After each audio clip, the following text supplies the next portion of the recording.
सिकंदर मालिक, जो एक सामाजिक कार्यकर्ता, उसकी शादी गुजरात में हुई थी।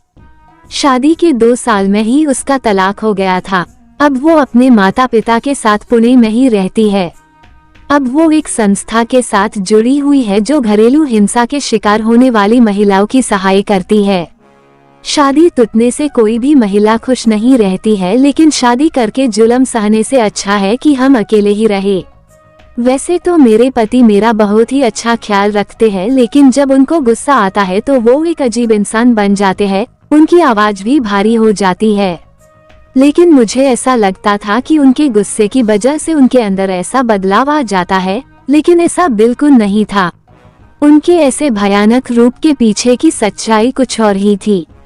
एक रात को मैं और मेरे पति सो रहे थे, वहीं पे अचानक मुझे महसूस हुआ कि मेरे पति लंबी लंबी सांसें ले रहे थे और नींद में ही बोल रहे थे कि मुझे माफ करो, अब बस करो, अब बस करो, मुझे अब छोड़ दो, जो भी हुआ है उसमें मेरा कुछ भी कसूर नहीं है।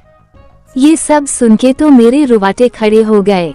मैंने तुरंत ही उनको जगा दिया और पूछा कि क्या बात है, आपसे कौन सी भूल हुई है, आप नींद में क्या बोल रहे थे। मेरे पति ने बात को टालने की कोशिश की और कुछ भी बोले बिना ही सो गए। मैंने फिर से वही सवाल किया। उस समय वो गुस्से में आके मुझे एक जोरदार चाटा लगा दिया। ये पहली बार हुआ था कि उन्होंने मुझ पर हाथ उठाया हो। उसी रात को मैंने तय कर दिया कि मैं ये रहस्य को जान के ही रहूंगी। दूसरे दिन मैंने अपनी सास से उनके बेटे की कसम दिलाकर सारी सच्चाई के बारे में जान लिया कि हमारी शादी से पहले मेरे पति की दूसरी लड़की के साथ सगाई हो चुकी थी और 3 महीने के अंदर वो सगाई टूट चुकी थी।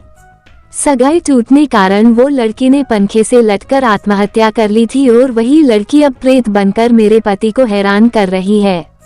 इस बात के कारण कोई भी परिवार अपनी बेटी देने के लिए तैयार नहीं हो रहे थे, इसीलिए उन्होंने ये बात हमसे छुपाई थी।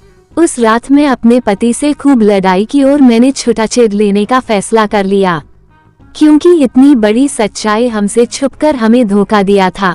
एक रात को करीबन रात के 1 बजे मुझे जगाकर बोले कि तुम इस कमरे से बाहर निकल जाओ। उस समय उनकी आंखें खून से लालचोर हो गई थी और मेरे सामने इस तरीके से देख रहे थे कि मैं कोई पराई व्यक्ति हूँ।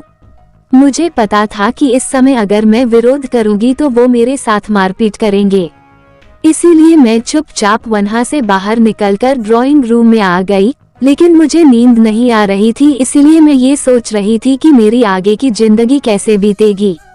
उसी समय बेडरूम से किसी के बात करने आवाज आने लगी। मेरा हृदय डर के मारे कांपने लगा, क्योंकि कमरे में मेरे पति के अलावा वहां पे कोई नहीं था। मैं तुरंत कमरे से झांक कर देखा तो मेरे तो होश ही उड़ गए। हमारे कमरे में पंखे पर लाश लटक रही थी और मेरे पति लाश के नीचे बैठ के जोर जोर से रो रहे थे और पास में खड़े हुए एक परछाई से बात कर रहे थे। ये सब देखने के बाद मुझे तो चक्कर आने लगे। मैंने तुरंत ही मेरे सास और ससुर जी को उठाया और बेडरूम का दरवाजा खोलने के लिए कहा। थोड़ी ही देर में मेरे पति बेडरूम में से बाहर आ गए और अपनी सारी बातों से फिर गए और उस समय कमरे में कोई नहीं था। मैं दूसरे ही दिन अपने माता पिता के वहां चली गई और सारी सच्चाई बात दी।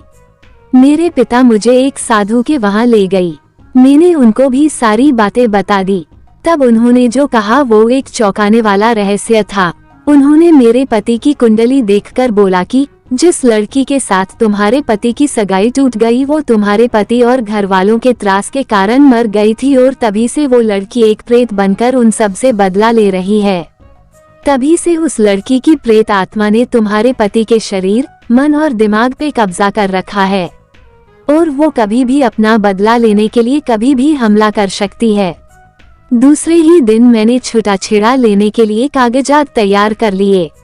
छुटाछेड़ा लेने के बाद में उस भयानक वातावरण से बाहर आ गई। मेरी खुशनसीबी है कि मैं जिंदा और सही सलामत हूँ, क्योंकि मुझे लगता था कि मेरे पति और उनकी पहले की मंगेतर मेरी जान भी ले सकते थे।